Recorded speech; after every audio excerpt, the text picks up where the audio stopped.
Bueno, Almudena, el día de hoy en nuestra clase de historia tenemos que ver la polis griega.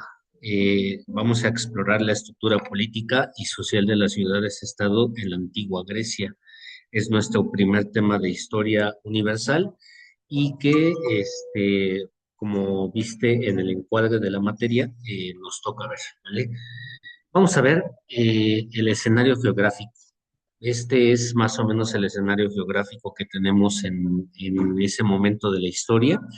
Eh, Grecia es un factor determinante dentro de la historia de la humanidad. Ciertamente que los primeros avances que tenemos de cultura humana están en los esenios, en 5.000 años antes de Cristo aproximadamente. Eh, pero Grecia es el desarrollo cultural del Oriente, del Occidente, perdón. Eh, Tiene muchas características importantes nuestro tema que estamos viendo el día de hoy, porque de allí se desarrolla muchas cosas, la política, la ciencia, las humanidades, la parte social, ¿no? Entonces, en cuestión geográfica, la orografía de Grecia es montañosa y los valles son aislados. Llevaron a la formación de comunidades independientes, o sea, sí había una Grecia unida, pero eran, digamos, gobiernos distintos, ciudades gobernadas pues en un momento tribus que se fueron formando poco a poco y que pues al final de cuentas surgieron o dieron surgimiento a una nación unificada, ¿no? Bien, sigamos. Las montañas. Lo que hace que Grecia haya sido una fortaleza en aquel momento de la historia es sus montañas, eso la aísla de la región europea, ¿no? En cuanto a orografía se refiere, el 80% del terreno de Grecia es montañoso. Eh, Está cubierta por montañas, ¿no? Este factor geográfico ha tenido un impacto significativo en la organización política y social del país, ¿no? Entonces, hay que tener mucho cuidado con ello. ¿Qué es lo que pasa entonces habiendo una región montañosa en Grecia? Pues que se van haciendo valles aislados, comunidades separadas, ¿no? Eh, Santorino, por decir, es un ejemplo claro de lo que tenemos hoy en el presente, en la actualidad. Santorino, pues es un valle enclavado en una montaña rodeada por el mar. Eh, Son entonces comunidades, valles aislados que fomentan el desarrollo de comunidades separadas, ¿no? Cada valle se convierte en un pequeño mundo donde se establecen costumbres, leyes y forma de vida propias, ¿no? Lo tenemos en la, en la Odisea, ¿no? El caballo de Troya, la historia del caballo de Troya, entre otras cosas, que son muy importantes para entender a Grecia. Una de la literatura que te recomiendo leer para fundamentar esta cuestión de Grecia, pues es la Odisea, ¿no?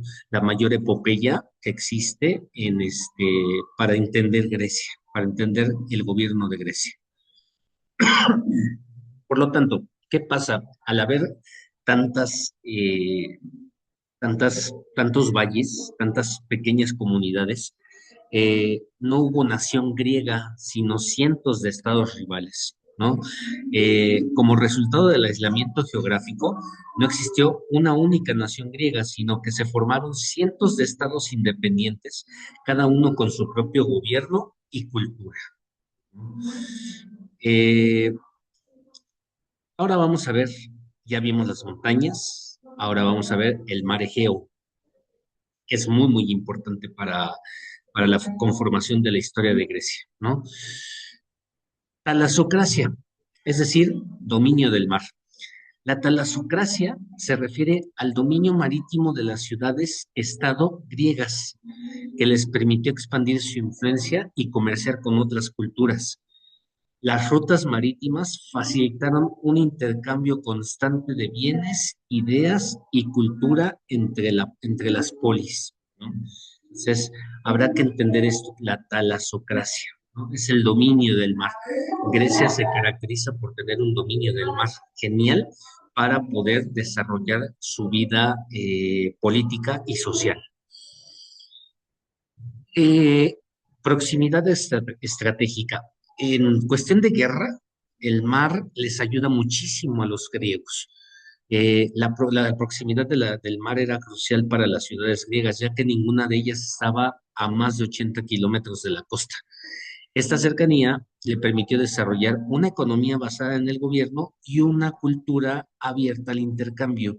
Grecia se considera la primera nación o el conjunto de comunidades de una nación que le aportan al mundo conocido en ese momento grandes cuestiones importantes. Y por otro lado, el mar como conector. El mar Egeo no solo facilitó el comercio, sino también actuó como conector entre comunidades separadas por las montañas. De esta forma, el mar unió lo que las barreras geográficas dividían. O sea, era más fácil a través del mar que a través de las mismas montañas, ¿no? Porque era más riesgoso, más complicado el camino que haciéndolo por mar.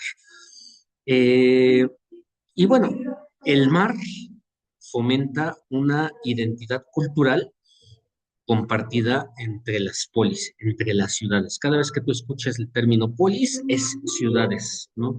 Ciudades que se unían por el mar. Muy bien, hasta allí dejamos el mar. Ahora vamos a ver que ya vamos a entrar en la materia como tal de historia. Este es un contexto geográfico que hemos dado, pero que también influye mucho en la política, ¿no? Entonces, ¿qué es la polis? Concepto político.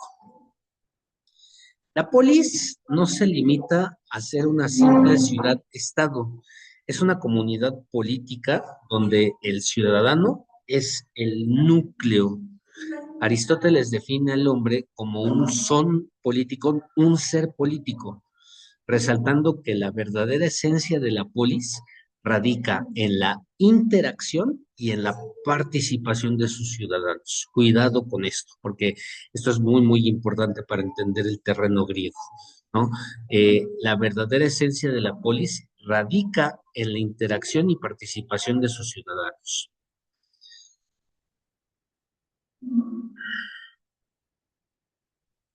Bueno, ya vimos lo que es la polis para el griego, ¿no? El intercambio entre los ciudadanos, ¿no? Vamos a ver la definición real de la polis. Más que ciudad-estado.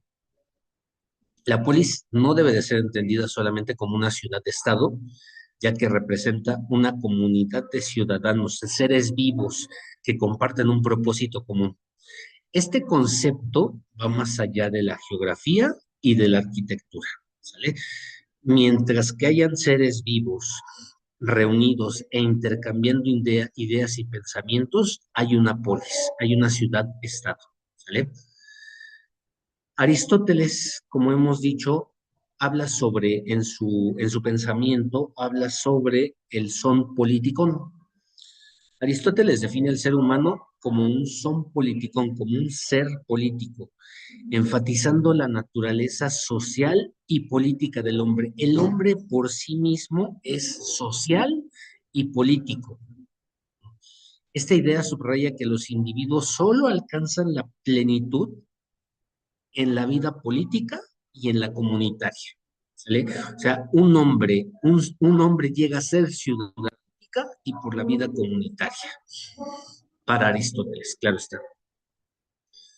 Entonces, la polis no es un territorio, la polis son las personas.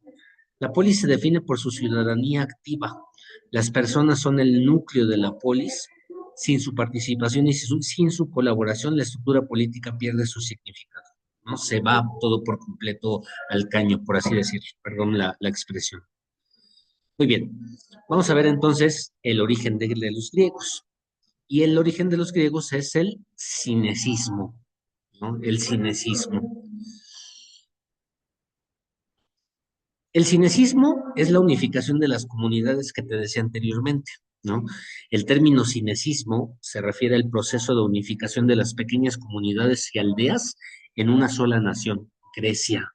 Este fenómeno fue fundamental para el desarrollo de la organización política en la antigua Grecia. Vamos bien, espero que vayamos bien hasta aquí. Si tienes algún comentario, me lo haces llegar por WhatsApp, por favor. Eh, sale. Este,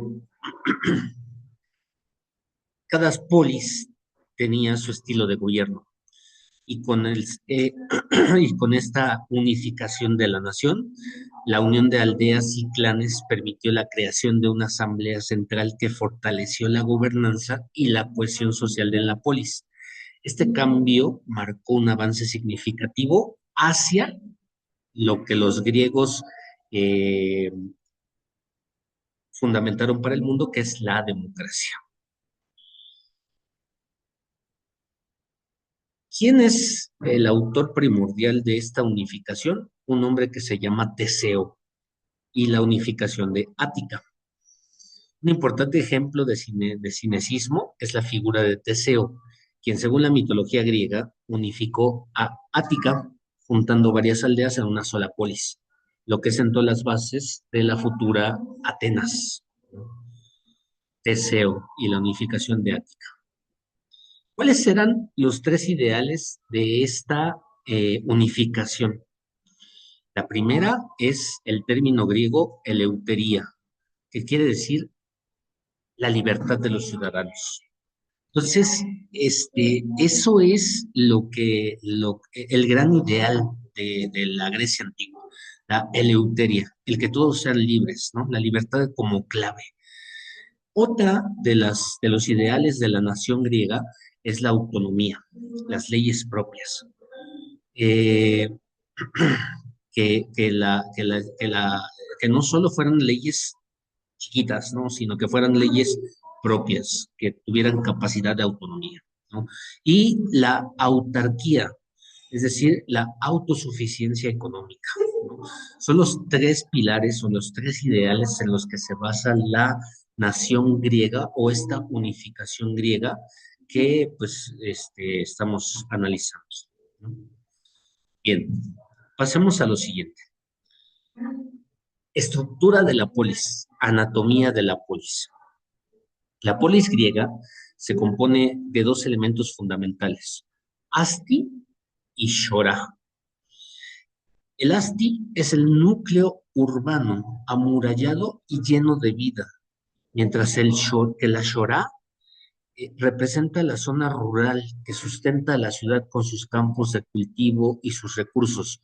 Entonces, hablamos de asti como la parte urbana y la Shorá como la parte de obrera campesina, ¿no? Ambos son esenciales para entender la organización social y política de la Grecia antigua.